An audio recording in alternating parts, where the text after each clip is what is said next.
Hi, I'm Jeannie Balloon. Welcome to Jeannie on the Beat, Talking with the Talent, Ann Arbor's hottest new talk variety show, where I'll bring you up close and personal with fabulous new authors and performers.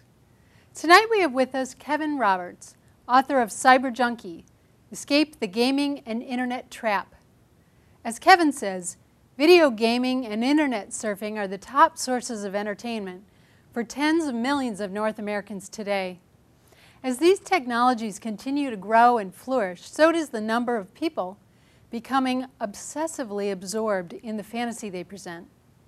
For many people, video and computer games and other forms of digital technology are harmless, yet more and more people are becoming cyber junkies.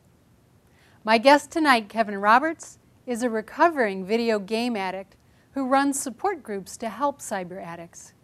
He is an academic coach for those with attention deficit hyperactivity disorder, better known as ADHD. He is a nationally recognized speaker on video gaming addiction and ADHD.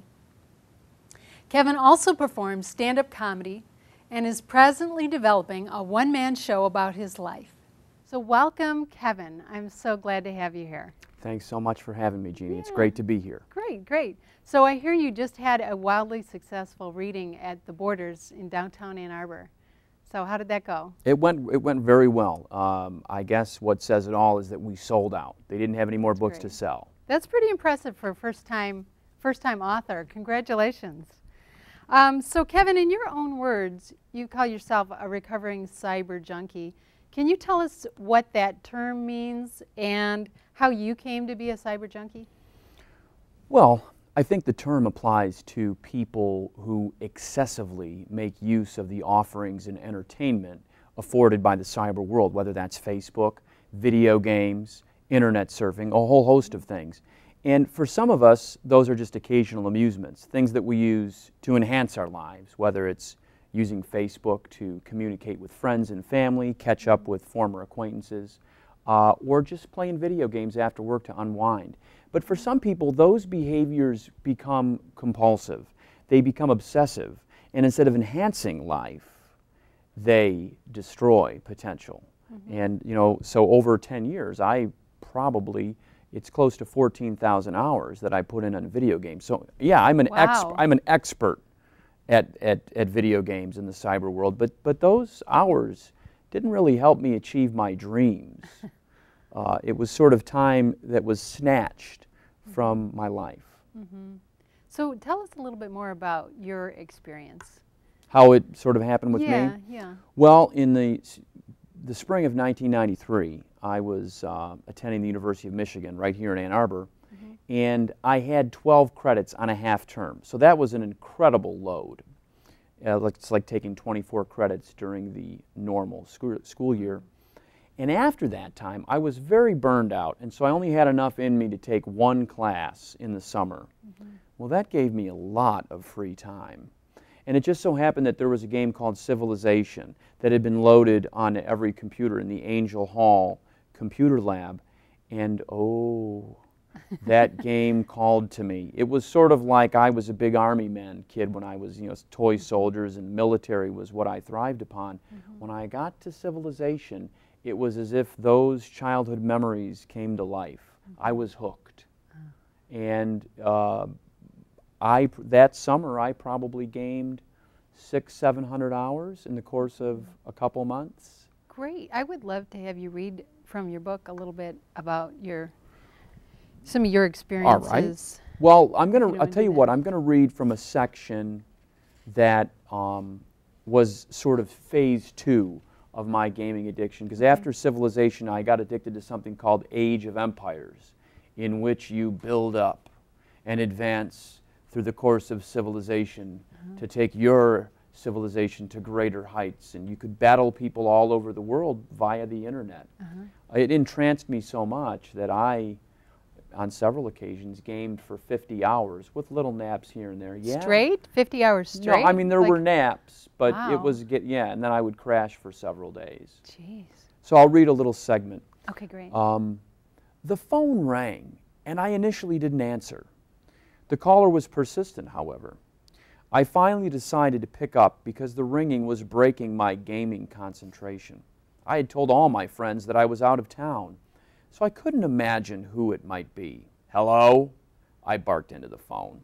It was Doug, a friend of mine since childhood. He and I had grown up on the same street, and he had recently started renting a room in my next-door neighbor's house. Doug declared, "I am fully aware of what's going on over there." "I don't know what you're talking about," I righteously asserted, as my right hand continued to work the computer mouse. I had turned down the volume, luckily, to avoid detection. "Well, you might have had me fooled into believing that you actually were up north like you said. Except for one miscalculation on your part," Doug told me in the tone of a clever detective. "I don't know what you mean," I continued the deception. Seeming almost disappointed at my lack of foresight, Doug responded, "You should have turned down the speakers. I can hear the catapults destroy the city walls because the sound's traveling through your walls and into my living room." He was mad not only about the noise, but also because I had lied to him. "How long have you been playing?" he asked. "I don't know," I replied, truthfully, because I really did not know. "It's noon right now," he went on. "Have you been to bed yet?" I confessed, "Actually, I haven't. I've been up for 22 hours straight, and most of that time has been spent on the computer." Wow. Yeah. And how often did you have that kind of experience? How frequently? Well, I was a binger. Okay. So I would get a new game, and for a few months, that would become the end-all, be-all. And I would, all of my free time, and perhaps cut into some of my work time as well. You know, canceling meetings, maybe taking a sick day here and there to play. And then I would defeat the game, and perhaps, you know, go on into a maintenance level where I would only play 3 to 4 hours. So when we hear the term addict, day. that sounds pretty serious. Yeah. What are some of the dangers? Can you elucidate for us the dangers of cyber addiction?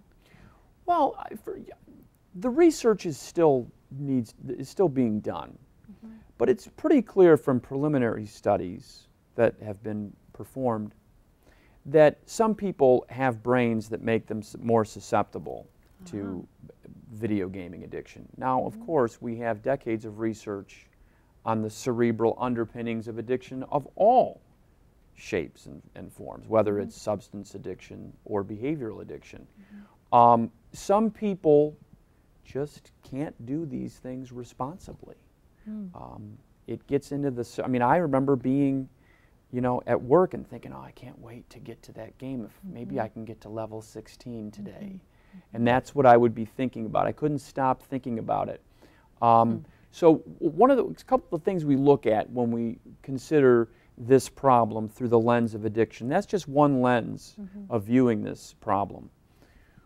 We're interested in, does that person experience a time warp?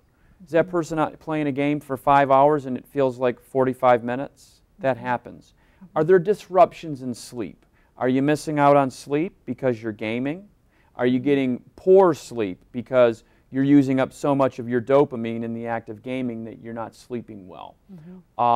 Are you pulling away from friends and family in favor of games? Are there activities that you once did, like playing the guitar, paintball, whatever it is, that you used to enjoy, but now because of gaming, you're not doing those things anymore?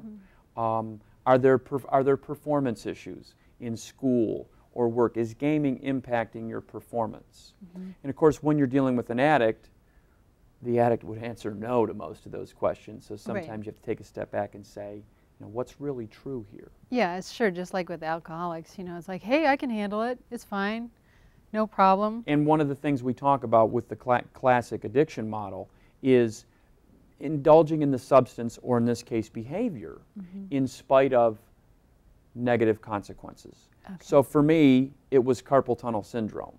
You know, because you're working that mouse, and you know, when you're in the middle of an intense session, you can get some tension in there, and that tension creates nerve problems. So I had a claw. After that particular game binge, which went on the whole of the Christmas break, I kind of had a claw, and I had to go to the chiropractor. Oh, okay. So health problems. Sure, you can. That's interesting. Okay. And my wrist is, my right wrist is still not as strong as my left, and I'm right-handed, if that tells you something. So that sounds pretty intense and extreme. Can you tell us any other stories of people maybe who got in too deep with cyber gaming? Sure. I could tell you thousands. Let's talk about David. And David was a 27-year-old man who had worked, he was a guy that worked 70, 80 hours a week. He was a customer service manager for a food products company. And he had amassed a fairly impressive 401k for somebody of his age. It was somewhere in the neighborhood of $75,000. He got very involved in a game called Counter-Strike, which is it's sort of a squad-level first-person shooter where you're playing with other players, trying to kill the other team who are making their way around the city streets. And David would go to tournaments, and he would play, and there would be prizes at tournaments.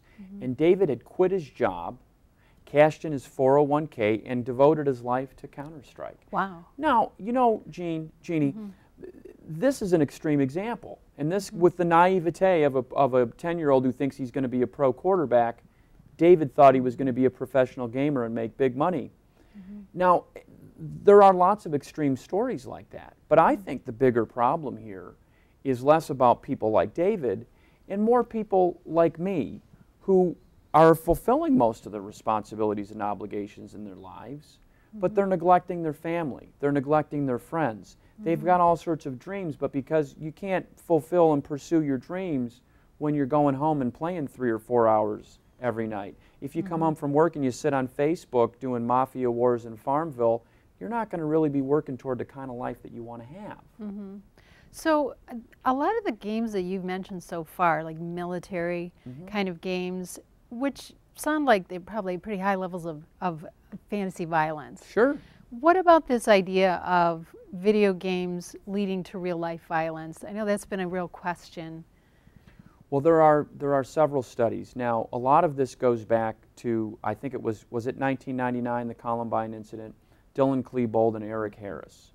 These boys had played a game called Doom, and they altered the game and put their teachers in as characters and even other students.